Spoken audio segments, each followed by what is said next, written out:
अखंडं सच्चिदानन्दम् अवाङ्मनसगोचरम्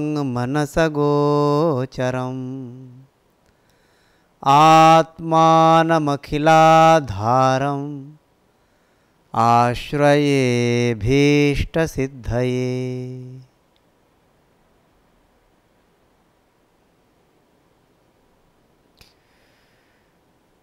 आजकेर এই পর্বে আমরা অধিকারীর একটি বিশেষ শর্ত নিয়ে আলোচনা করব,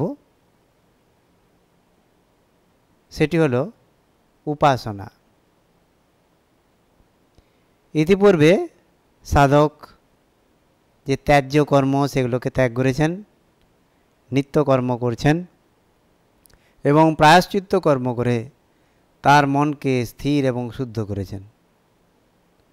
এখন দরকার সাধকের একবৃত্তি প্রবাহ, যার আরেক নাম উপাসনা। এই উপাসনা কি সদানন্দ যোগীন্দ্র তাঁর বেদান্ত সারে বলছেন, উপাসনানি সগুণ ব্রহ্ম বিষয়ক মানস ব্যাপার রূপাণি শাণ্ডিল্য বিদ্যাদীনি। এই সগুণ ব্রহ্ম বিষয়ক যে মানস ক্রিয়া বিশেষ, একেই উপাসনা বলে, যেমন শাণ্ডিল্য বিদ্যা ইত্যাদি। উপাসনা এর ব্যাকরণগত অর্থ এরকম দাঁড়ায়, উপসমীপে आस्यते স্থীয়তে অনেনা উপাসনম। এর অর্থ উপাসক উপাস্যের নিকটে অবস্থান করেন। উপাস্যের নিকটে অর্থাৎ উপাস্য যে তার যে স্বরূপ, সেই স্বরূপে মানসিক স্থিতি। এই মানসিক স্থিতি প্রকৃত স্থিতি। বাহ্যিক যে স্থিতি সেটা অনেক গৌণ। অনেক সময় দেখা যায় যুবক যুবতী পরস্পর বাক্যালাপ করছে, পাশাপাশি বসে রয়েছে, কিন্তু মন পড়ে রয়েছে অন্য জায়গায়। তারা হয়তো ফোনে অন্য কোনো একজন তার প্রিয় বা প্রিয়তমা তার সাথে কথা বলছে। সেই কারণে বলা হচ্ছে যে মানসিক যে স্থিতি এটি বা নৈকট্য এটি অধিক আদরণীয়।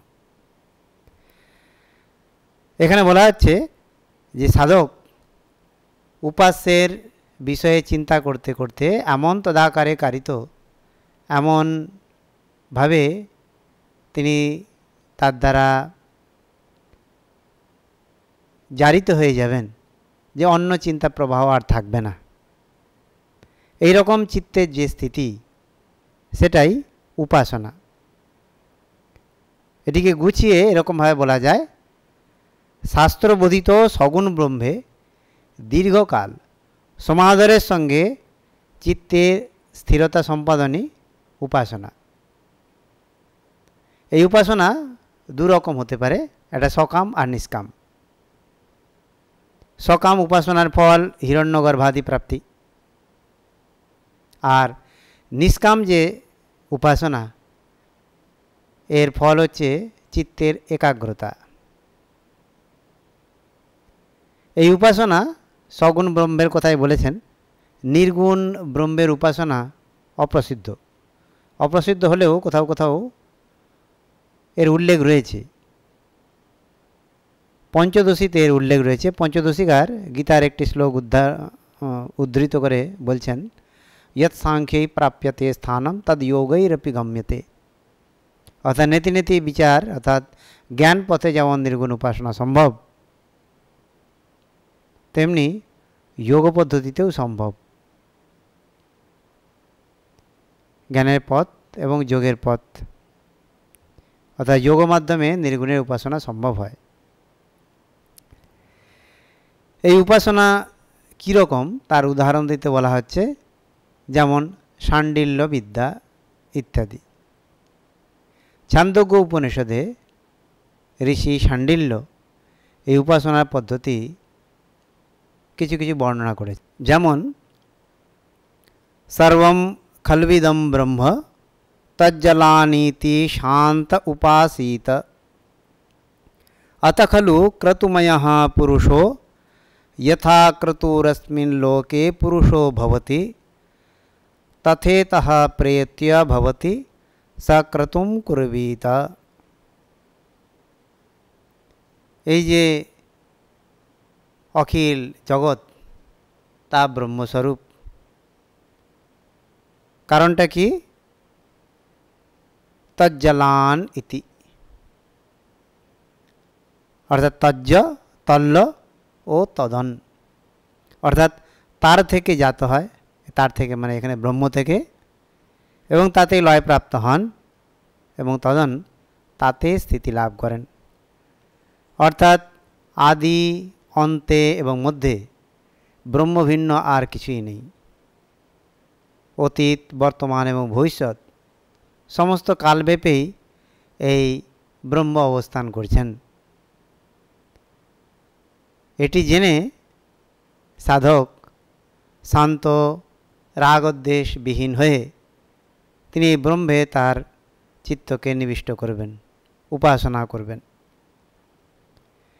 এই উপাসনা ক্রতু যেমনভাবে ব্রহ্মের কথা বলা হয়েছে সেই রূপ নিশ্চয় করে তিনি অবস্থান করবেন। পুরুষ হচ্ছে ক্রতুময়, অর্থাৎ নিশ্চয় প্রধান। যার যেমন ক্রতু তিনি সেই রকম ফলপ্রাপ্ত হন। যিনি এই লোকে যেমন ক্রতু অর্থাৎ নিশ্চয় করেছেন, অমূত্র অর্থাৎ পরবর্তী লোকে তিনি সেই রূপ ফলপ্রাপ্ত হবেন। তাই এই ফলপ্রাপ্তির জন্য সাধক ঠিকভাবে ক্রতু অর্থাৎ নিশ্চয় করবেন। এই ক্রতু অনুসারেই উপাসক তার ফল পেয়ে থাকে। ঠিক এই রকম আরও কিছু কিছু পদ্ধতি রয়েছে। যেমন আছে মনোময় প্রাণশরীরো ভাবরূপ সত্যসংকল্প ইত্যাদি। এরকম দহরাদি বিদ্যা ইত্যাদি রয়েছে। এখানেও এই সগুণ ব্রহ্মের উপাসনার কথা বলা হয়েছে। নির্গুণ ব্রহ্মে যারা মনোনিবেশ করতে পারবেন না নীতি করে, সেই মন্দাধিকারীর জন্যেই এই সগুণ ব্রহ্মের কথা বলা হয়েছে।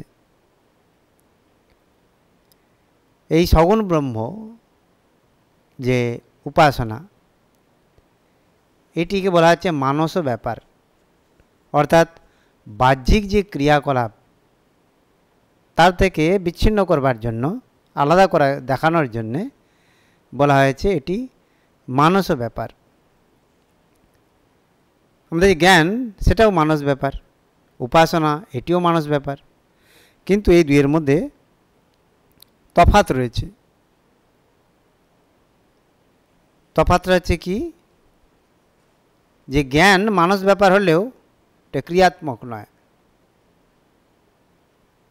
ক্রিয়াত্মক রজগুণ থেকে হয়, কারণ রজগুণের মধ্যেই ক্রিয়াশীলতা এবং চঞ্চলতা দেখা যায়। মন হচ্ছে সত্যাংশ প্রধান, তা প্রকাশক এবং লঘু। তাই যখন ক্রিয়াশীলতার কথা যখন বলা হচ্ছে, তখন জ্ঞান থেকে উপাসনা ভিন্নতা প্রাপ্ত হচ্ছে।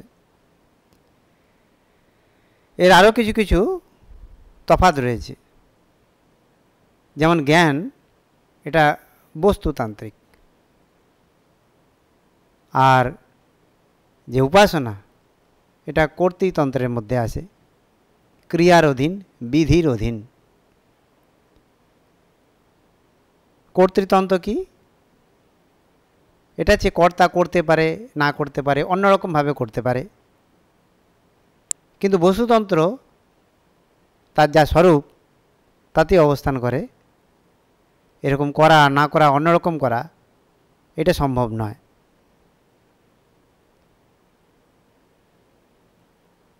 এই যে উপাসনা, এতে বেদে মাঝে মাঝে অনেক রকম নির্দেশ থাকে। যে দেবতার উদ্দেশ্যে গৃহীত হইবে, হোতা সেই দেবতা ধ্যান করবেন। কিংবা মনের দ্বারা সন্ধ্যা ধ্যান করিবেন ইত্যাদি। এখানে অনেক বিধিবিধান রয়েছে। এইটা পুরুষের ইচ্ছানুসারে পরিবর্তিত হতে পারে, অর্থাৎ এটা পুরুষের ইচ্ছাধীন। কিন্তু যখন বস্তুর জ্ঞান বলা হয় তখন সেটি বস্তু একটি প্রমাণ সাপেক্ষ, আরেকটি তার স্বরূপ অবলম্বনের এটি অবস্থান। জ্ঞানকে বস্তু সাপেক্ষ করা, জ্ঞানটি বস্তু সাপেক্ষ করা না করা ইত্যাদি এখানে চলে না। যেমন এখানে আমরা উদাহরণ নিতে পারি, বেদের মধ্যেই রয়েছে, হে গৌতম পুরুষী অগ্নি, হে গৌতম যোশিতি অগ্নি। অর্থাৎ পুরুষের মধ্যে এবং নারীর মধ্যে এই অগ্নি, এই সমস্তগুলো চাপিয়ে দেওয়া হচ্ছে, কল্পনা করা হচ্ছে। আমরা অন্যরকমভাবে কল্পনা করতে পারি, অন্যভাবেও করতে পারি, কারণ সেখানে অগ্নি নেই। কিন্তু অগ্নিকে আমি অন্য কিছু বলতে পারি না, অগ্নি অগ্নি। এটি হলো অগ্নির যে স্বরূপ, তার প্রকাশ। অর্থাৎ এইরূপ যে পদ্ধতি, এটি জ্ঞানমূলক, এটি বস্তুতন্ত্রের মধ্যেই পড়ে। এই জ্ঞানের সাথে উপাসনার আরও কিছু তফাৎ রয়েছে। যেমন এই ক্রিয়াত্মক যে উপাসনা, এটা চিত্তশুদ্ধির সহায়ক এবং পরম্পরাক্রমে জ্ঞান এনে দেয়।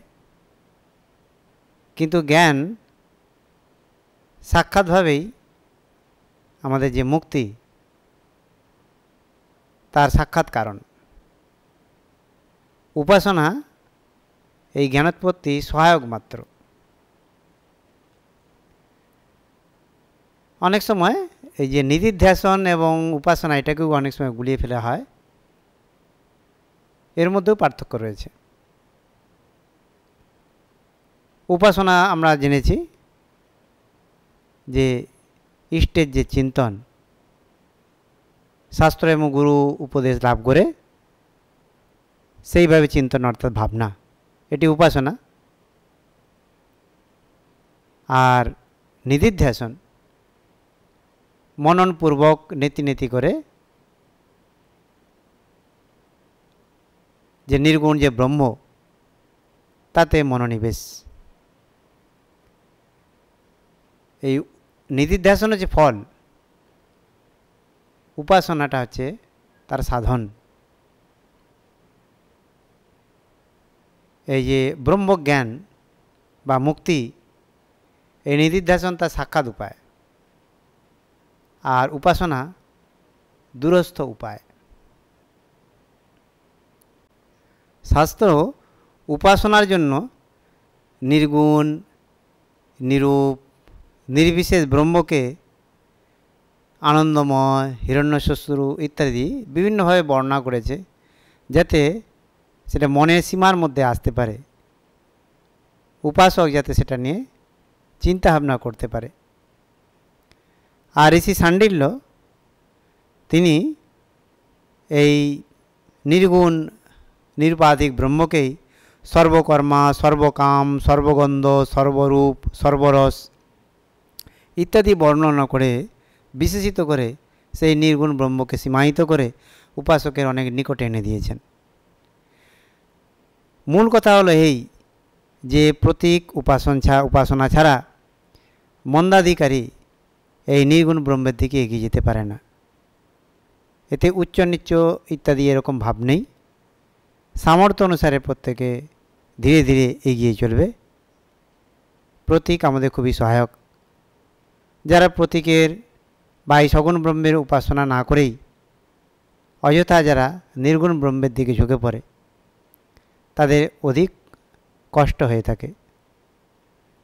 শ্রীরামকৃষ্ণ কেশবচন্দ্রের সবাই যেতেন, তাদের যখন ওই ধ্যান হতো তখন উনি লক্ষ্য করে দেখেছেন একমাত্র কেশব, তারই মন ডুবেছে, অন্যরা চুপ করে চোখটি বন্ধ করে চুপটি করে থাকতেন। শ্রীরামকৃষ্ণ বর্ণনা করছেন, বলছি অন্যান্য যারা রয়েছে তারা সেই বানরের মতো, যারা কিছুক্ষণ চুপ করে রয়েছে, বাইর থেকে মনে হয় এই বানরগুলো বোধহয় চুপ। ঠাকুর বলছেন এরা তখন চিন্তা ভাবনা করছেন কার বাগানে আলুটা মূলোটা নেবে। অতএব আমরা নিজেদেরকে প্রবঞ্চিত না করে ধীরে ধীরে আমাদের যেমন সামর্থ্য সেই অনুযায়ী এগিয়ে যাওয়াটাই উচিত।